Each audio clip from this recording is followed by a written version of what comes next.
Bonjour et bienvenue dans ce webinaire Girlic dédié à la cybersécurité. Ça va nous changer un petit peu, la cybersécurité par rapport à l'intelligence artificielle. Vous allez voir, je vous ai vraiment préparé 1 heure de webinaire et de contenu sur cette thématique qui est pas très folichonne, j'ai envie de vous dire. C'est vrai que généralement ça donne pas envie, mais c'est tellement important de pouvoir justement naviguer sur Internet en toute sécurité, que ce soit pour soi, que ce soit pour son entreprise. Et vous allez voir, je vous ai trouvé des datas qui font vraiment froid dans le dos. Alors, j'espère que vous allez bien. Alors, il y a des choses quand même que je veux vous montrer aussi. Vous pouvez retrouver tous les webinaires de Girlic sur notre chaîne YouTube qui s'appelle Girlic Academy. Donc, n'hésitez pas à aller dessus pour retrouver tous nos webinaires. Également, on va recommencer très prochainement à refaire artificiellement vôtre avec notre ami Yab dès qu'il revient. Donc ça va être sympa. On a pas mal de choses à vous dire aussi, qu'on est en train de mettre en place une nouvelle formation avec la Fondation Orange. Fondation Orange qui est notre partenaire pour la 2e année consécutive et qui nous permet justement de pouvoir qui nous permet de pouvoir en fait faire ces webinaires et ces formations. Et on est en train de monter une nouvelle formation sur notre plateforme Girlic Academy qui va être autour de la cybersécurité. Et vous aurez également la possibilité de passer une certification TOSA, une certification internationale qui prouve en fait en entreprise que vous avez toutes les compétences nécessaires. Alors, salut à tous. J'espère que vous allez bien. Vous pouvez toujours communiquer dans le chat, et ça c'est important. Si vous avez des réactions, des questions, moi je serai là. Encore une fois, c'est une matière qui est quand même pas forcément très évidente dans le sens où c'est pas du tout sexy, mais c'est tellement important et vous allez le voir. On va commencer déjà dès maintenant. Vous pouvez aussi retrouver toutes nos formations sur girlic.tech ou girlic.academy, académie en anglais. Et vous allez pouvoir trouver tout ça. Donc, on va rentrer dans le vif du sujet parce qu'il y a quand même pas mal de matière à voir. J'espère que en sortant de ce webinaire, vous aurez quand même une meilleure appréhension et de meilleurs comportements, j'ai envie de dire, une meilleure hygiène numérique quand vous allez surfer sur Internet. C'est super important de comprendre vraiment que on peut faire confiance à personne. C'est important que notre attitude et notre manière, notre hygiène numérique va avoir vraiment un impact sur le reste. Enfin, ça peut être dramatique de perdre ses données, de se faire voler ses données ou avoir une usurpation d'identité. On va voir ça déjà dès maintenant. Donc, dans la table des matières de ce webinaire d'aujourd'hui, il y a évidemment une introduction à la sécurité numérique, comprendre les données à protéger, c'est quel type de données que je cherche à protéger, les menaces courantes en cybersécurité, sécuriser les appareils et les réseaux, très important. Par exemple, est-ce que j'encours des risques si j'utilise un Wi-Fi public, par exemple, ou le Wi-Fi de l'aéroport en attendant mon avion pour partir en vacances? Oui, il y a des choses, à savoir. On peut être victime de phishing ou de vol de données, il faut le savoir. Mais il y a des trucs et des astuces et des outils qui nous permettent justement de remédier à ça. Bonne pratique pour protéger les données, évidemment, toujours dans cette optique d'hygiène numérique. Sensibilisation, formation des employés, ça c'est dans le volet plutôt professionnel. On verra que souvent les gens ont tendance à cacher parce qu'on a peur de perdre notre emploi. Donc du coup, on va dire oh là là, j'ai cliqué sur un lien dans un mail qui était douteux. Voilà, mon entreprise est exposée. Surtout, faut le dire.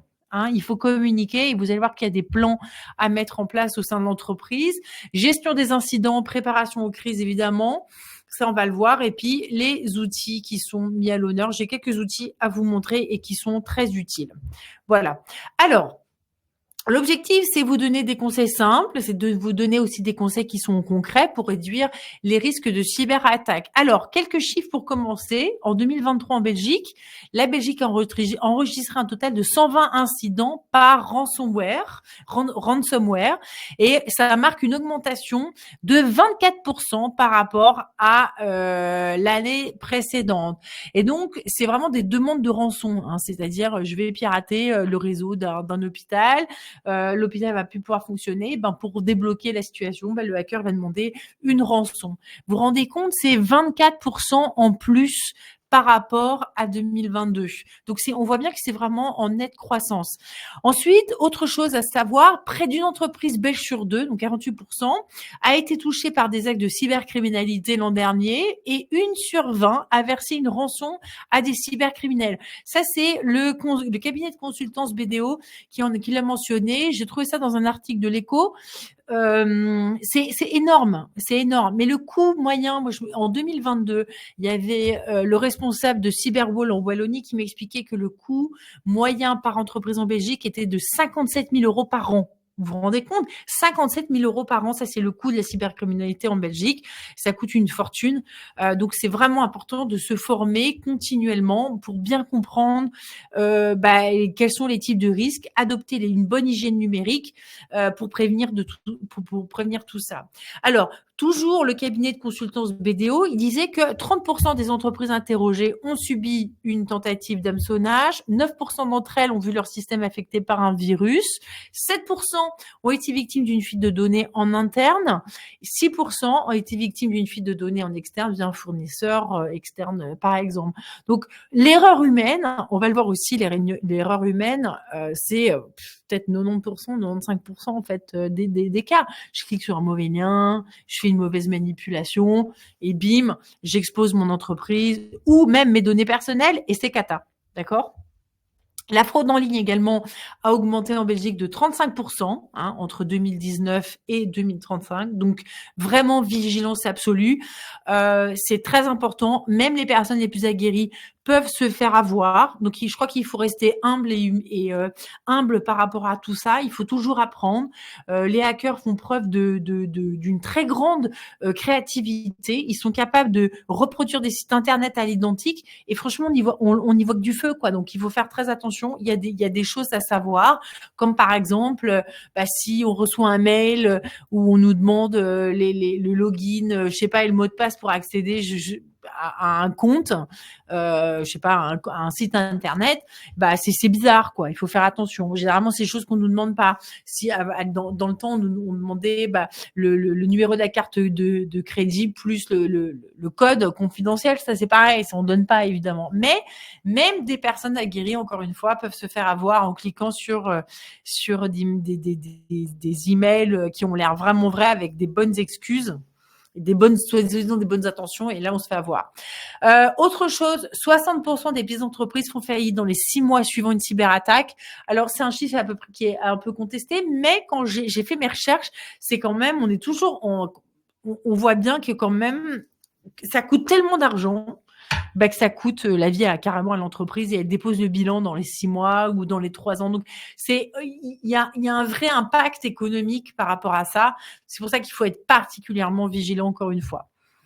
Alors, ici, comprendre les données. Alors, il y a des données personnelles qu'il va falloir protéger, mais il y a aussi des données d'entreprise. On va voir qu'il y a des choses différentes. Par exemple, dans les données personnelles, c'est le nom, l'adresse, le numéro de sécurité sociale. Ça peut être les données biométriques. Ça peut être tout un tas de données comme ça. Les emails aussi, ok.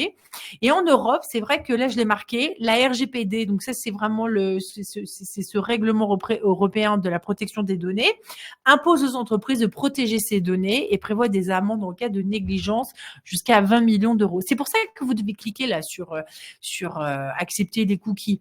On doit avoir quelque part une entreprise qui collecte des données, doit pouvoir dire à quoi ça nous sert. Nous, si on collecte des données, par exemple, c'est pour à des fins statistiques. Jamais on va les vendre. C'est absolument pas notre intention. Mais on sait qu'il y a des entreprises qui sont très peu scrupuleuses et qui vont vendre les données pour se faire de l'argent. En fait, ils s'en foutent complètement de la protection des données.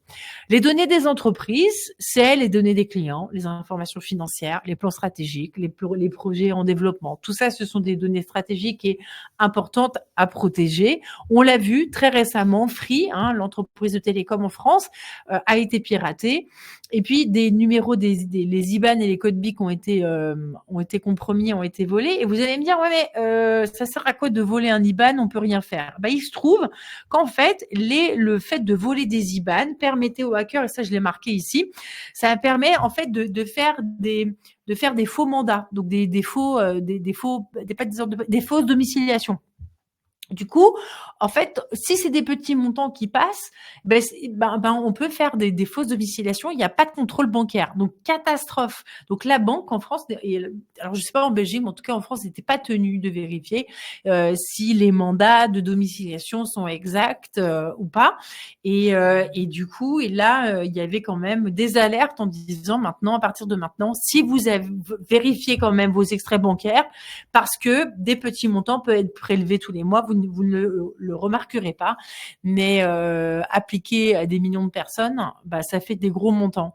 Et apparemment, là j'ai vu ça aussi encore, c'était sur BFM, il disait que le piratage, par rapport à ce piratage, que le hacker avait vendu pour 160 000 euros ses données clients. Voilà, l'objectif, c'est à chaque fois la même chose, c'est se faire du fric sur le dos des gens. Donc voilà, super.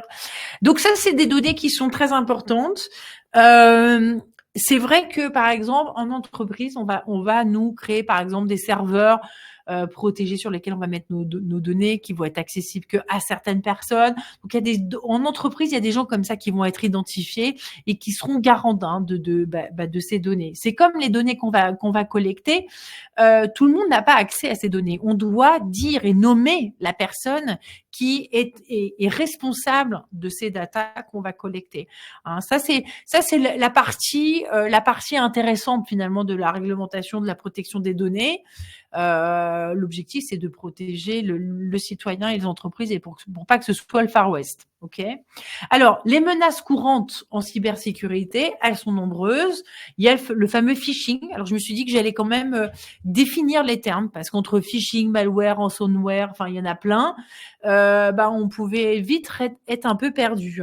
Donc le phishing, c'est une technique de fraude où les cybercriminels se font passer pour des entités de confiance, comme une banque, un réseau social, pour inciter les victimes à divulguer des informations sensibles comme des mots de passe ou des informations bancaires. Alors, on peut avoir dans le phishing, notamment, avoir du phishing par SMS, par email. Donc là, c'est important de faire attention et d'essayer de relever un peu le niveau et se dire « Ouh là là, ça c'est bizarre, je reçois un mail dont l'adresse mail est composée de chiffres, de lettres, c'est pas très clair. » Évidemment, ce mail-là, je le supprime. Je touche à rien. Surtout, en tout cas, je ne vais pas cliquer sur les liens et je vais certainement pas répondre aux questions en disant, alors voilà, moi, mon nom c'est Julie Foulon, ça c'est mon nom de famille. Alors voici le numéro de ma carte bancaire, le cryptogramme, et puis et voilà. Enfin non, c'est pas possible. Il va falloir faire très très attention parce que on peut vite se faire arnaquer. D'accord ? Le malware, c'est le terme général qui désigne les logiciels malveillants conçus pour infiltrer, endommager, perturber un système informatique. Ça inclut les virus, les chevaux de Troie, les ransomware, les spyware. Donc, c'est un terme assez générique, mais c'est super emmerdant. Alors, il se trouve que quand même, parce que ma mère, elle me disait... parce que j'étais à Paris, là, et ma mère me disait, tiens, il faudrait que je prenne un antivirus. Ok, très bien. Parce qu'elle a acheté un nouvel ordinateur, un PC. Et c'est vrai, nous, on le voit bien en formation, quand on est sur Mac, on est un peu plus protégé. Ça veut pas dire qu'il n'y a pas de malware, il n'y a pas de virus ou quoi. Mais c'est vrai qu'on est un peu plus protégé parce que le noyau des Mac c'est Linux, donc du coup on est beaucoup plus protégé que les PC et moins vulnérable parce que c'est un système vraiment fermé et tout que les PC. Voilà. Donc du coup, c'est vrai qu'elle est toujours obligée, quand on a un PC, de toujours mettre à jour son antivirus. Moi, je vous recommande de prendre un antivirus, c'est important. D'ailleurs, souvent on dit que les virus, ils sont créés par les fabricants d'antivirus. C'est possible. J'ai envie de dire, c'est possible. Dans ransomware, c'est le type de malware qui chiffre les chiffriers d'un utilisateur, qui va rendre les données inaccessibles et après on va exiger une rançon. Ça, c'est vraiment des demandes de chantage. C'est du chantage et des demandes de rançon qu'on a régulièrement pour des hôpitaux, notamment. Ça, il y en a assez régulièrement. Et sachez que les vulnérabilités humaines, c'est 95% des attaques qui sont dues à des erreurs humaines. C'est IBM qui le dit, c'est une source. Du coup, faut faire vraiment attention et être très prudent quand on reçoit de l'information. Alors, c'est vrai que Google a tendance à faire, quand on est sur Gmail, ils arrivent comme ça, les boîtes mail arrivent à, comment dire, à reconnaître des spams et tout, mais vous pouvez aussi mettre en spam des, euh, des mails que vous suspectez. Voilà, et comme ça, si vous en avez d'autres, il les mettra automatiquement en spam et puis ce sera supprimé. Ici, je donnais un exemple. Un client de Crélance se fait voler 10 000 € sans avoir commis d'erreur. Bah, ça, c'est vraiment totalement du phishing. D'ailleurs, à ce propos, en termes de phishing, c'était Jérémy qui avait préparé ça. Il y a différents types de phishing, le spear phishing, le walling, le business email compromise, clone phishing, le vishing ou le snowshoeing. Alors moi, je découvre avec vous. Il y a plein de trucs. Il m'a donné ça là tantôt. Le spear phishing, c'est lorsque les attaques générales par email utilisent des tactiques de type spam pour exploser des milliers à la fois. Les attaques par spear phishing ciblent des personnes spécifiques au sein d'une organisation et c'est une escroquerie dans laquelle les hackers personnalisent leur mail avec le nom, le titre, le numéro de téléphone professionnel et toutes les autres informations de la cible afin d'inciter le destinataire à croire que l'expéditeur le connaît personnellement ou professionnellement. Donc vraiment, très, très, très, faut vraiment faire attention. Il y en a d'autres, le walling, variante du spear phishing. Je vais peut-être le mettre en grand. Voilà, qui cible les PDG et autres dirigeants, donc les fameuses baleines. Ainsi, les individus ont généralement accès à un accès illimité aux données sensibles de l'entreprise. Le rapport risque-récompense est considérablement plus élevé. Et le walling est destiné aux organisations criminelles avancées qui disposent de ressources nécessaires pour exécuter cette forme d'attaque. Vous voyez, c'est à chaque fois, il y a quand même pas mal de choses.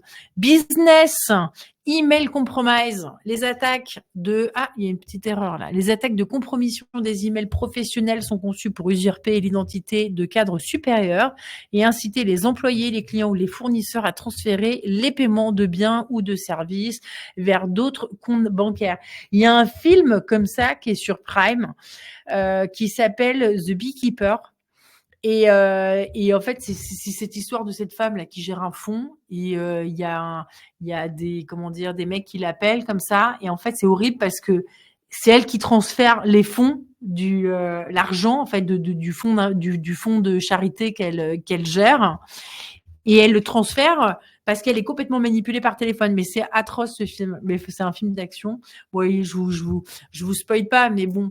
The Beekeeper, c'est parce qu'il y a elle a des abeilles et c'est un ancien tueur à gages qui le gère. Donc bon, ils se font tous zigouiller. Mais c'est assez marrant de voir ça que n'importe qui peut se faire arnaquer. J'ai une collègue qui a une amie aussi comme ça qui s'est fait arnaquer exactement de la même manière, qui a transféré toutes ses économies à des gens par téléphone. C'est elle a fait elle-même le login, le mot de passe. Il faut pas croire que ça peut ne pas nous arriver. Il faut être très, très, très vigilant. Clone phishing, dans ce type d'attaque, l'escroquerie une réplique presque identique d'un email authentique, tel qu'une alerte que l'on pourrait recevoir de sa banque afin d'inciter une victime à partager des informations précieuses. Le vishing, c'est quoi ? C'est le phishing vocal. Donc là, c'est ce que je disais avec le film là, The Beekeeper, là sur Prime.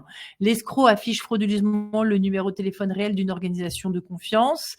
Et donc on répond à l'appel et alors il utilise des techniques pour justement pour comment dire pour choper de l'info ou pour faire des transferts d'argent. C'est terrible. Et le showing, je connaissais pas, c'est du racket. Et dans un schéma de racket, les assaillants tentent de contourner les filtres de courrier indésirable traditionnels. Alors ils envoient des messages via plusieurs domaines et adresses IP. Ils envoient un volume de données si faible de messages que les technologies de filtrage des spams basées sur la réputation ou le volume ne peuvent pas reconnaître et bloquer immédiatement ces messages. Je vais vous partager ça avec vous parce que derrière, il y a des petits quiz qu'on a fait. Comme ça, vous pourrez le faire pour valider vos connaissances. Alors, comment je fais pour le partager, mon truc là voyons voir. Je vais le partager avec vous. Comme ça, vous l'aurez en lien. Je vais mettre ça sur le chat. Comme ça, vous allez la voir. Je le mettrai dans le, je mettrai parce que comme je vais mettre la vidéo en replay, je vais aussi le mettre en replay dans la description de YouTube. Comme ça, vous l'aurez. Voilà. Donc ça, c'est un peu les différents types de phishing. Vous voyez, il y en a pas mal. Faut faire très très attention. Ça peut arriver à tout le monde, même à des personnes très intelligentes. Donc voilà, vigilance, vigilance. Alors, sécuriser les appareils et les réseaux. Alors, il y a différentes manières de sécuriser ces appareils. Donc, quand on est en entreprise ou même sur son ordinateur, par défaut, on a ce qu'on appelle des pare-feux et puis on a des antivirus. Alors, les antivirus, généralement, on a un mois gratuit, un truc comme ça, une période gratuite. Puis après, il faut le renouveler. Moi, je le conseille quand même de renouveler son antivirus parce que bon, quand on perd ses données ou qu'on peut plus accéder à ses données, c'est vraiment cata. Ça vaut le coup quand même voilà, d'acheter un antivirus et de se protéger. Alors le pare-feu, donc j'ai mis un petit schéma. Donc il agit comme un bouclier entre l'ordinateur et le réseau extérieur. Donc, il va filtrer le trafic en bloquant les connexions non autorisées et en permettant uniquement celles qui sont approuvées. Du coup, c'est pour ça que parfois dans certaines entreprises, on va pas pouvoir accéder aussi à certains sites internet. C'est pas pour vous emmerder, c'est simplement pour protéger le réseau interne de l'entreprise. Encore une fois, 95%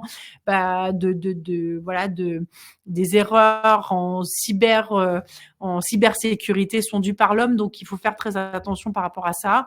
Le responsable de sécurité informatique, généralement, il va mettre en place un pare-feu assez efficace.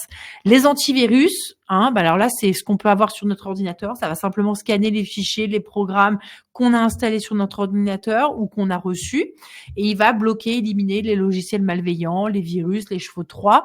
Parfois, on peut les recevoir aussi par email, et donc il va nous le dire.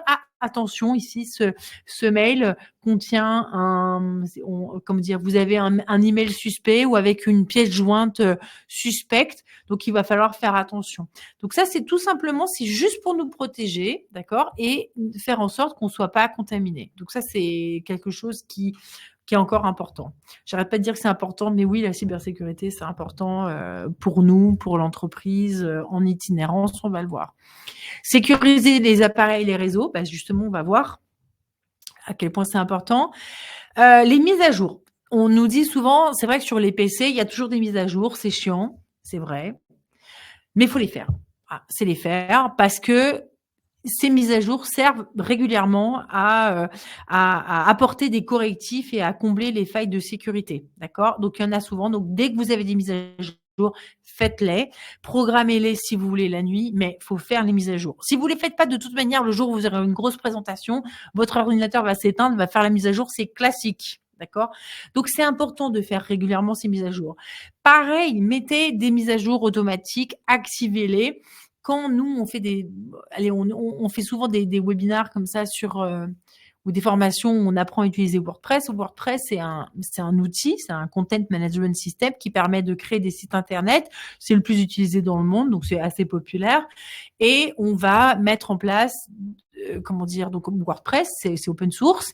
Et puis il y a des plugins, donc des fonctionnalités qu'on va venir rajouter à notre site internet pour que le site puisse proposer certaines fonctionnalités, ok ? Et il faut faire les mises à jour. C'est super important parce que si vous faites pas vos mises à jour de manière régulière, vous allez, c'est comme si vous ne corrigiez pas les failles de sécurité. Et souvent, on a régulièrement des sites internet qui se font hacker. C'est simplement parce que le website n'est pas mis à jour. Donc, je vous montre, par exemple, sur le site girleak.tech. D'accord, je vais sur girleak.tech. OK. Donc, hop. Donc, je me connecte. C'est juste un petit site de présentation. Tac. Alors, attends. Hop là. Alors, attendez, je vais vous montrer ici. Je me suis trompée. Voilà. Alors, je vais vous montrer ça. Voilà. Donc, ici, est-ce que ça se met ? Voilà. Donc là, j'ai mon bête site internet. Je sais pas si, voilà, vous allez le voir là. Ah oui, j'ai pas partagé mon écran. Ça risque pas de fonctionner. Voilà. Donc là, j'ai mon site internet. OK ? C'est un bête site de présentation sur lequel il y a C'est un site de présentation tout à fait standard. Et ici, en haut à gauche, on a mise à jour. Vous voyez? Donc, je clique dessus. D'accord? Et là, qu'est-ce qu'il va me dire? Alors, j'ai cliqué dessus? Oui. Alors, qu'est-ce qui se passe? Ah, voilà. Et là, il va me dire, ah là là, j'ai tout ça à mettre à jour. Donc, je clique sur tout sélectionner et je mets à jour. D'accord? Parce que peut-être, il peut y avoir un virus qui peut rentrer par l'une ou l'autre fonctionnalité. D'accord? Donc, régulièrement, si vous avez si un site ou plusieurs, allez voir et mettez à jour vos, comment dire, les plugins, ça peut être aussi le corps même de WordPress, ça peut être les traductions, ça peut être aussi le thème directement, d'accord? Donc il y a des choses à faire, ok? La sécurité des réseaux Wi-Fi, c'est aussi essentiel, très important, surtout quand on voyage, au moment des vacances. Hein, on se dit ah bah tiens, je vais rentrer, tu vois, au pays où je vais faire, je sais pas, je vais voir des copines, j'en sais rien. Il va falloir privilégier les réseaux sécurisés et privés versus les réseaux qui sont publics, d'accord? Alors les réseaux publics, c'est les réseaux où on vous demande, je sais pas moi, votre email à l'aéroport par exemple. Ça peut être le réseau public, je sais pas moi, du café du coin. Donc faites attention. Comment dire, c'est mieux d'avoir des réseaux qui sont protégés d'un mot de passe parce que des gens peuvent vraiment se connecter à distance et vous faire n'importe quoi, voler vos données, d'accord? Ça c'est important. Vous allez aussi privilégier un VPN, donc qui va vous permettre de ne pas transformer vos datas et puis de vous connecter en toute sécurité. Alors le VPN, pareil, j'ai mis une petite explication. Ça va chiffrer la connexion, ça va empêcher les cybercriminels d'intercepter vos informations sensibles, ok, comme les identifiants de connexion, les informations bancaires, les données personnelles. Ça permet vraiment de rendre votre votre navigation sur Internet beaucoup plus protégée. Alors, il y a NordVPN qui est très, très connu, mais moi, je vais vous en donner un autre. C'est Jérémy qui m'a dit non, parle-leur d'un autre VPN. Je vais vous montrer, je vais vous donner ça, la référence d'un autre VPN qui est pas mal. Voilà. Alors, bonne pratique pour protéger ces données. Ça va être la gestion des mots de passe. Alors, les gestionnaires des mots de passe, il y en a sur tous les navigateurs, d'accord? Donc, c'est assez pratique. Donc, c'est-à-dire que nous, quand on fait nos formations Digistart, il y en a une d'ailleurs qui commence très prochainement. Donc, on fait toute une formation autour des navigateurs. C'est important, on le dit, d'utiliser des mots de passe qui sont différents et très forts. Donc, qui vont être une combinaison de lettres, de mots-clés, enfin de lettres, de chiffres et de caractères spéciaux. Et il y en a beaucoup, d'accord?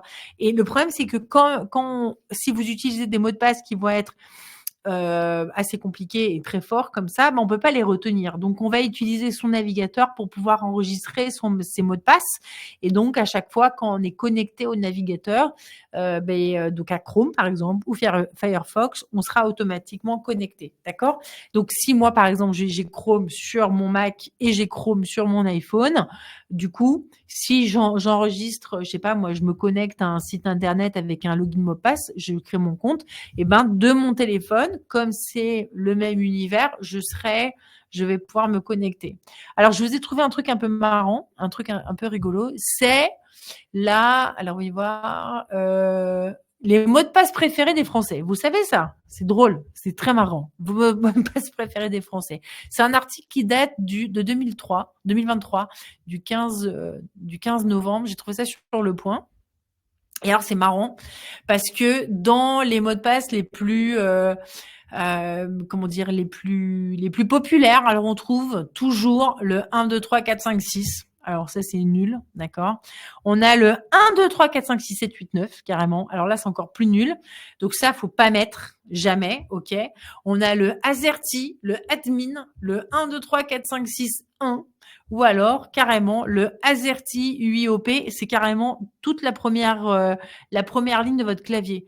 Donc ça, c'est pas du tout sécurisé, d'accord? Ça, non, faut pas faire ça, ok? Alors, ce qui était assez marrant, le fameux 000000, donc 6 fois 0, et password, ça figure dans le top 10 des mots de passe préférés des Français. Loulou aussi, donc les surnoms affectueux courts. Loulou, Doudou. Hein. Alors, si vous faites Doudou 00000, bah, ça, vous serez pas sécurisé. Et alors, c'est ce qui est assez marrant, c'est la surreprésentation des mots de passe qui sont liés aux fans de foot. Alors, par exemple, Marseille, c'est le mot de passe qui est en 11e position pour la France, Benfica pour le Portugal, Barcelona en Espagne, Liverpool, Arsenal, Chelsea au Royaume-Uni et football à la 12e place. Donc voilà. Donc voilà. Donc ça, on voit bien que ça pareil quoi. C'est pas des bons mots de passe. Utilisez vraiment soit le mot de passe que vous suggère par exemple les mots de passe forts par exemple de Google Chrome ou de Firefox parce qu'ils peuvent générer des mots de passe pour vous. Mais on va voir aussi un autre outil qui s'appelle KeePassXC, donc qui est un logiciel que vous installez sur votre ordinateur et qui va gérer en interne les mots de passe, qui va vous suggérer des mots de passe aléatoires, parce que vous pouvez aussi générer des mots de passe sur Internet, je vous le déconseille, mais KeePassXC va vous permettre de faire ça et d'enregistrer tous vos mots de passe à un seul endroit, ok? Donc ça, c'est très, très important. Voilà, ça c'est pour les mots de passe. Cet article m'a bien fait rigoler tout à l'heure. Authentification multifactorielle. Alors, il y a mon image qui est remontée un petit peu, désolée. Ça c'est vraiment, c'est par exemple c'est l'authentification à double facteur, c'est avec quand vous recevez un email allez vous recevez un code par SMS ou par email, c'est important, c'est chiant mais c'est important, ça fonctionne très très bien. Au moins on est sûr que ça rajoute une couche de protection.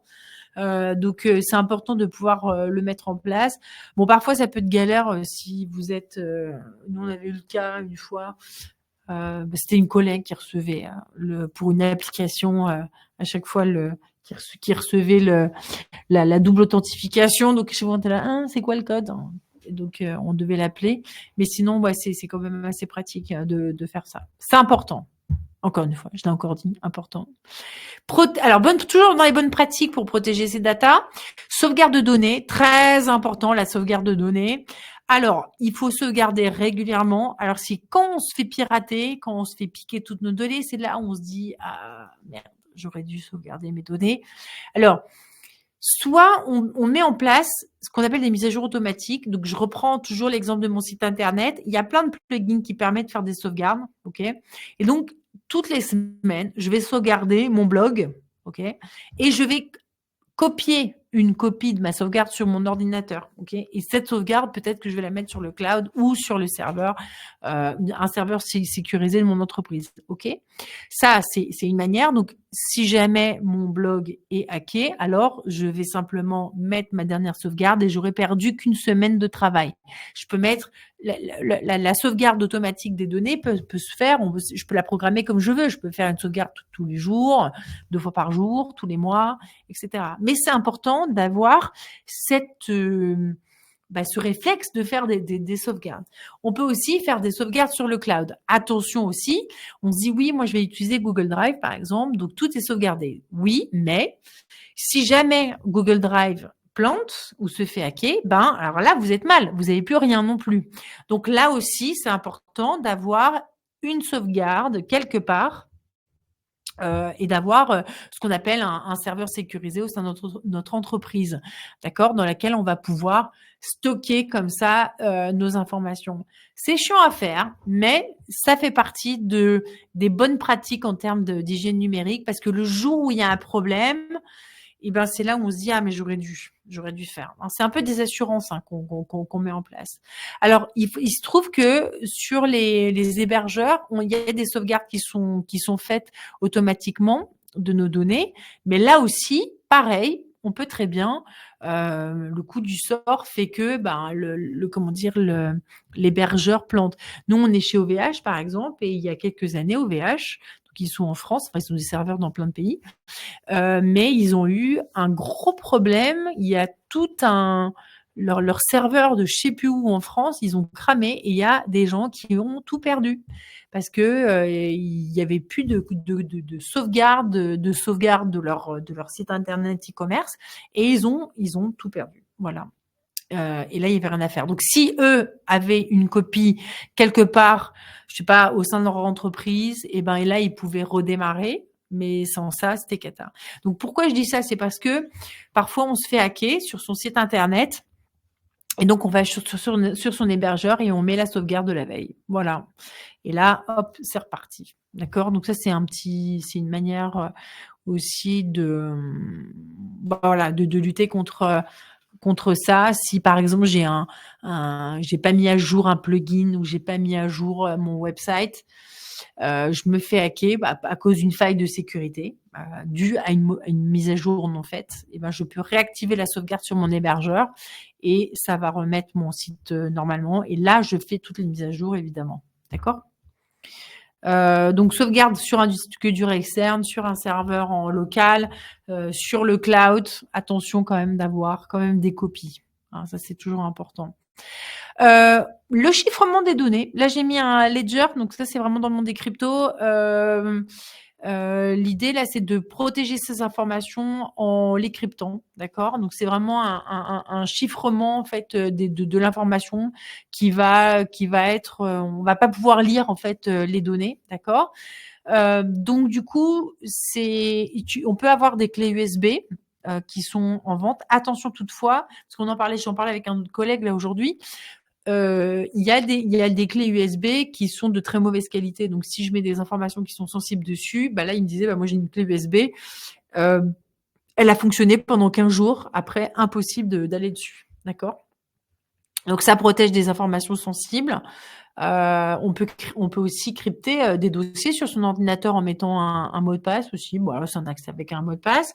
Mais là, dans le cas du Ledger, ça veut dire qu'on va avoir dessus, sur ce petit appareil que vous voyez là sur la gauche, on va pouvoir mettre nos cryptos dessus et on va pouvoir accéder grâce, je sais pas, à notre empreinte biométrique, grâce à un mot de passe, etc., à l'ensemble de nos cryptos. Alors vous allez me dire, ouais, mais on peut les perdre. On peut perdre cette clé USB.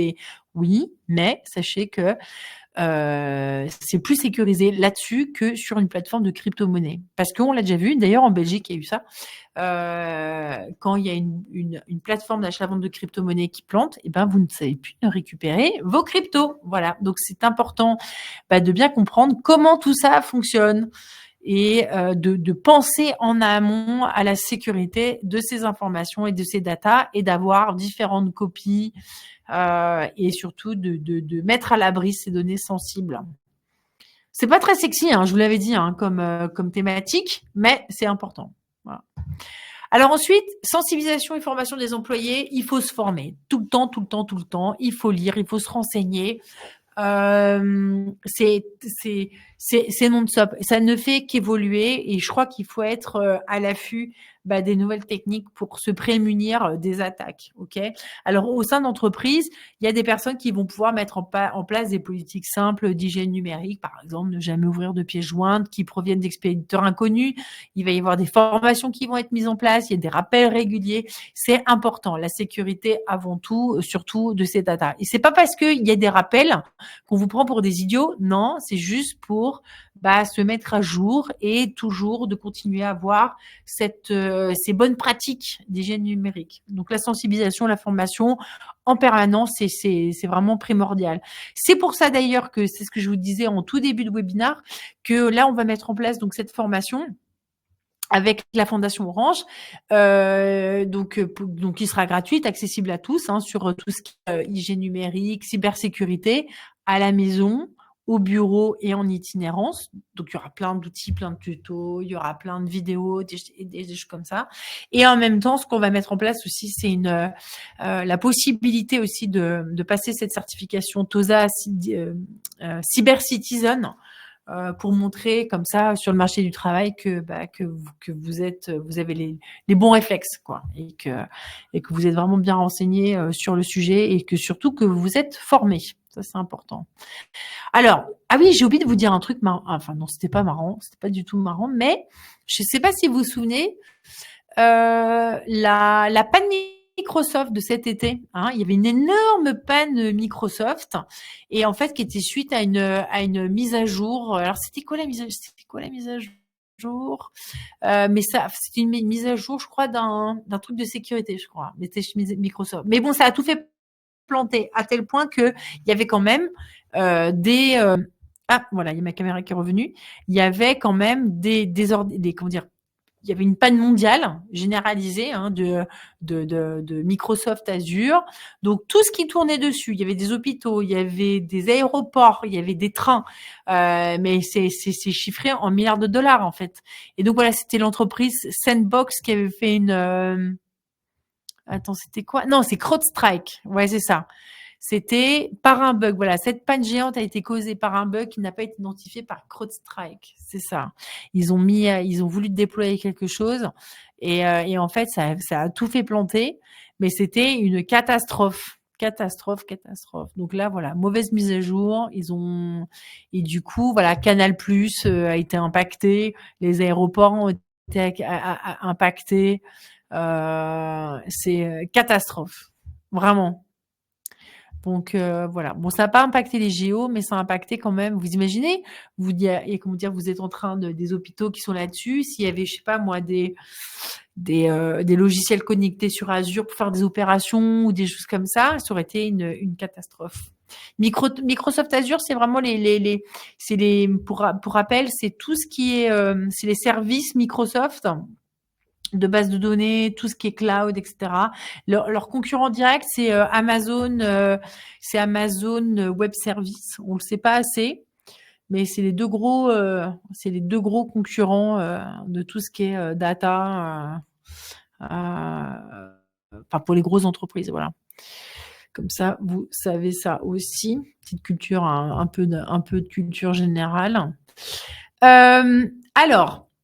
En entreprise, ok, gestion des incidents. Donc, ce qui est important, c'est mettre en place ce qu'on appelle un plan de réponse aux incidents, et c'est vraiment essentiel pour limiter l'attaque des cyberattaques. Alors, la première chose à faire, et ce qui est très très important, c'est il faut en parler à sa hiérarchie. Donc, ce qu'on me disait, c'est que généralement, je suis employée, je suis dans une entreprise et j'ai fait une connerie. J'ai cliqué sur un mauvais lien et il y a tout qu'à planter. Il y a des choses qui sont, comment dire? Oui, c'est ça. Il y a un virus qui s'est installé sur mon ordinateur, etc., et qui infiltre le réseau. Généralement, par peur, qu'est-ce qu'on va faire? On va supprimer l'email et puis on va rien dire. C'est pas moi, profil bas. Ben, c'est surtout ce qu'il faut pas faire. Jamais. Parce que c'est important de directement en parler à ses hiérarchies. Vous n'allez pas vous faire virer par rapport à ça, mais c'est important qu'ils arrivent à remonter à la source pour pouvoir minimiser les dégâts. Donc, le but, c'est détecter, donc s'identifier l'incident pour minimiser les dommages. Ça, c'est ce qui est important. Après, ils vont mettre en place, qu'ils vont faire un confinement pour isoler l'incident, l'éradiquer et ensuite restaurer le système. Donc, c'est tout ce qui est récupération. Donc, détection, confinement, éradication, récupération, très, très important. Mais la base, c'est d'abord en parler. Donc, surtout, ne faites pas le mort, ne faites pas comme si de rien n'était, que c'était pas vous. Ça arrive à tout le monde de cliquer sur le mauvais lien. Donc, du coup, surtout, faites face, parce que sinon, ça peut causer encore plus de problèmes. C'était surtout ça que je voulais souligner. Ah mince. Ah voilà. Ah, j'ai mis 2 fois le slide. Ah oui, mais j'ai dupliqué le slide. Bon, voilà. Alors, l'autre chose, c'est définir dans les entreprises. Vous allez voir qu'il y a toujours une personne qui est en charge. C'est souvent le data protect officer, par exemple. Et c'est une personne qui va être non, c'est pas ça. Le data protect officer. Ouais, non, le data protect officer, c'est celui qui va être vraiment en charge des données. Je dis pas de conneries. Mais il va y avoir aussi une personne qui va être en charge et qui va être responsable de la gestion des incidents. Et donc, c'est des personnes qui vont être formées pour agir rapidement pour pouvoir justement isoler les dommages. D'accord? Et surtout coordonner les actions nécessaires pour éviter que ça s'étende. D'accord? Donc, c'est le service de, alors là, j'ai un trou de mémoire, alors attendez, alors attendez, comment s'appelle le chef, j'ai un trou de mémoire, mince. Donc, entreprise, je cherche le mot, des systèmes d'information. Voilà, c'est ça. C'est C'est le chef. Ouais, c'est le directeur des systèmes d'information. Voilà, c'est le chef de projet SI. Voilà, j'y arrive. Et c'est vraiment lui qui va être en charge de vraiment de coordonner tous les incidents et de pouvoir en faire en sorte de limiter les dégâts. Ensuite, l'autre chose à savoir, c'est qu'il faut garder son calme, surtout en parler. Encore une fois, je répète, j'enfonce le clou, parce que vraiment paniquer, ça pourrait vraiment aggraver les choses. C'est pour ça qu'il y a des plans. Il y a un plan, hein, ce plan-là qui a été mis en place, hein, le plan de réponse aux incidents. Et généralement, dans les grosses boîtes, hein, vous êtes formés pour pouvoir suivre un protocole clair, mais surtout bien en parler à sa hiérarchie. Voilà. Alors, les outils mis à l'honneur, ça c'est pour terminer un peu le webinaire. Proton VPN, donc aller sur Proton VPN, c'est toujours mieux que l'autre, là, NordVPN. Proton VPN. Souvent, les gens, ils utilisent NordVPN, enfin les VPN justement pour aller voir, pour accéder à du contenu qui n'est pas disponible dans notre pays, mais sachez que ça nous permet aussi de sécuriser ces données. Voilà, donc Proton VPN, moi je l'ai pas testé, mais Jérémy me dit que c'est vraiment très très bien. Donc sécurisez votre connexion internet, gardez vos données privées, accédez à tous les sites internet. Voilà. Alors je connais pas les tarifs, on va regarder. Je le regarde avec vous. Abonnement sur 2 ans, c'est 4,49 par mois. Ouais, bon. Ou 130. Ouais, sur 2 ans, c'est 132 € par an. Ok, on peut tester. C'est pas donné, hein, la sécurité informatique. Hein. C'est pas donné, mais c'est important.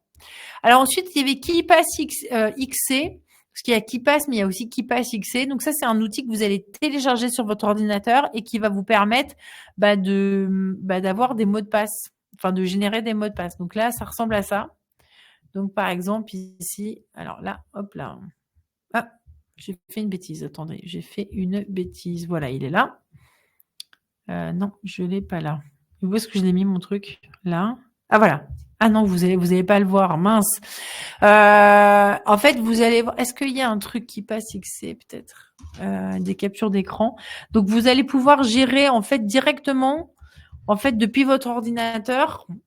Est-ce que j'ai des screenshots? Ouais, voilà, c'est ça. Ici, on va regarder.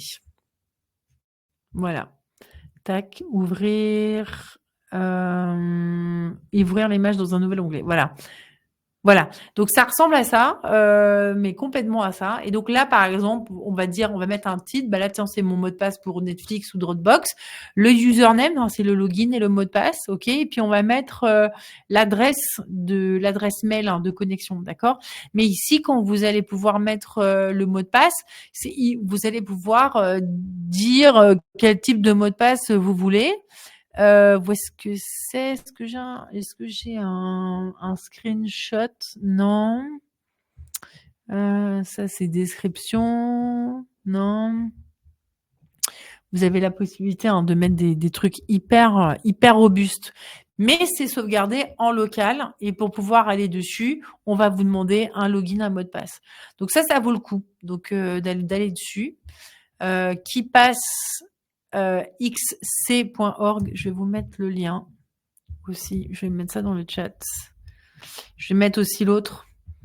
Ouais, il y en a beaucoup. Est-ce que c'est compatible pour Mac? Ouais, Sandrina, ouais, il y en a. Ça, c'est vraiment compatible pour Mac.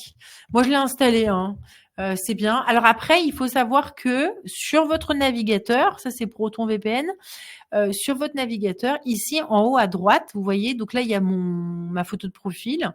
Quand vous cliquez là, vous faites mot de passe, gestionnaire des mots de passe. Ici, vous voyez, quand je vais là sur les 3 petits points, mot de passe et gestionnaire de mot de passe, je vais dessus, d'accord? Alors, ici, il y a tous les mots de passe, ok? Donc là, par exemple, Actiris Brussels, tu peux voir. Voilà, donc là, hop, si je me log, je sais plus pourquoi c'était. C'était, je sais plus, je crois que c'était pour en tant que partenaire. Et ici, en fait, si j'appuie là, je peux voir mon mot de passe, mais on peut trouver. Donc, on peut les récupérer en se connectant. Et ici, il y a le truc qui s'appelle un truc de check-up qui va vérifier tous mes mots de passe pour voir s'ils n'ont pas été compromis. D'accord? Et donc là, il va me dire, hein, attention, là, il y a 27 mots de passe compromis. Et donc, ils te disent, tu vois, tous les mots de passe qui ont été compromis, etc. OK? Donc c'est pour, c'est important c'est bien parce que ça permet vraiment comment dire, aller de voir régulièrement qu'il faut mettre à jour ses mots de passe, hein. Alors, il y a aussi I've been pwned. Ça, c'est un super outil. Je vais vous montrer. Il est là. Je l'ai mis quelque part. Je mets le lien. Donc, c'est un site à tester. Donc, pour voir si, en fait, il y a eu des fuites de données. Donc, ici, on va mettre une adresse mail. Donc, par exemple, je vais mettre mon adresse mail, julie.foulon, hein, @gmail.com. On va regarder. Et on va voir où est-ce que s'il y a eu si mon site internet mon email a fuité. Alors là, Kata, d'accord, il y a eu 18 data breach. J'arrive plus à retrouver la traduction. Et donc là, il te dit, voilà, en octobre 2013, il y a eu un problème avec Adobe. Donc là, il y a les emails adresses, les mots de passe, etc., qui ont été compromis. Dropbox en 2012, Dailymotion, MyFitnessPal, parce que j'utilisais ça, tu vois. Et en fait, ils te font un peu toutes les applications où le mot de passe a été affûté. 2023, il y a eu 200 millions de mails qui ont fuité, qui ont été volés de Twitter, par exemple. Trello, janvier 2024. Et donc là, c'est intéressant de voir tout ce qui s'est passé. Donc si moi, par exemple, je vois tiens, j'utilise Trello, bah là en janvier 2024, bah, j'ai intérêt de faire de changer tous mes mots de passe. Est-ce que les mots de passe qui sont générés par Apple, tu conseilles? Ouais, tu peux utiliser ça sans problème. Sans problème, pareil. Mais il faut que ce soit en local, tu vois. Donc tout ce qui est généré. Alors moi, j'utilise aussi beaucoup les mots de passe qui sont générés par Chrome, mais il faut éviter en fait de prendre les mots de passe qui sont, tu vois que par exemple générateur, tu sais, tu tapes générateur de mots de passe, voilà. Bah t'évites cela, quoi. Moi je les prends pas, tu vois, les générateurs de mots de passe en ligne. Je préfère prendre celui de de Chrome, d'Apple, parce que je suis sur Mac, des choses comme ça. Voilà. Alors, dans les autres types d'outils que j'avais, Brave. Alors, Brave, ça c'est hyper intéressant. C'est un navigateur qui est hyper sécurisé, hein, le browser. C'est celui qui est en forme de lion. C'est celui-là. Et du coup, bah pareil, vous pouvez télécharger Brave pour votre PC, pour Mac. Alors après, vous pouvez utiliser Google et tout, mais c'est un navigateur qui va vous permettre vraiment de protéger votre vie privée. Donc très populaire, très ouais. Après, vous pouvez utiliser Google dessus, mais en tout cas, ça va bloquer quand même. Ça va bloquer pas mal de choses. Brave, très bon navigateur. Après, c'est vrai que moi j'ai tendance à utiliser Chrome pour des raisons pratiques parce que comme on utilise beaucoup de nouvelles applications, étant donné que c'est peut-être utilisé par 90% des mondes 90% de personnes dans le monde, les développeurs vont d'abord faire, je vous ai pas montré, vont d'abord vont développer pour Chrome et après pour les autres. Mais c'est vrai que vous pouvez très bien aller sur Brave, qui est là. Tu vois, navigateur qui vous donne la priorité. C'est vraiment, vraiment un bon navigateur. Ensuite, le dernier outil que je voulais vous montrer, c'est Pimp Eyes. Alors ça, c'est complètement fou. Complètement fou. Alors, Pimp Eyes, je ne sais pas si vous avez entendu parler de ça. Donc là, c'est protection des données, mais là, c'est d'un point de vue plus personnel. Et donc là, on peut uploader une photo et voir où elle a été publiée. Donc je prends une photo de moi. J'en ai peut-être une là qui traîne. Attendez, j'en ai peut-être une qui traîne. On va regarder. Upload photo. Voilà, joli foulon. Ça, c'est moi. Tac, ouvrir. OK. Et en fait, il va retrouver toutes les photos où j'ai pu être mise. D'accord? Donc, je confirme que j'ai plus de 2 ans. Et donc, voilà. Tac. Voilà. Start search. Et donc, il va voir où est-ce que cette photo est utilisée. Donc, ça, c'est intéressant si, par exemple, dans le cas de, je sais pas moi, il y a quelqu'un qui se connecte avec vous sur Internet et tout, et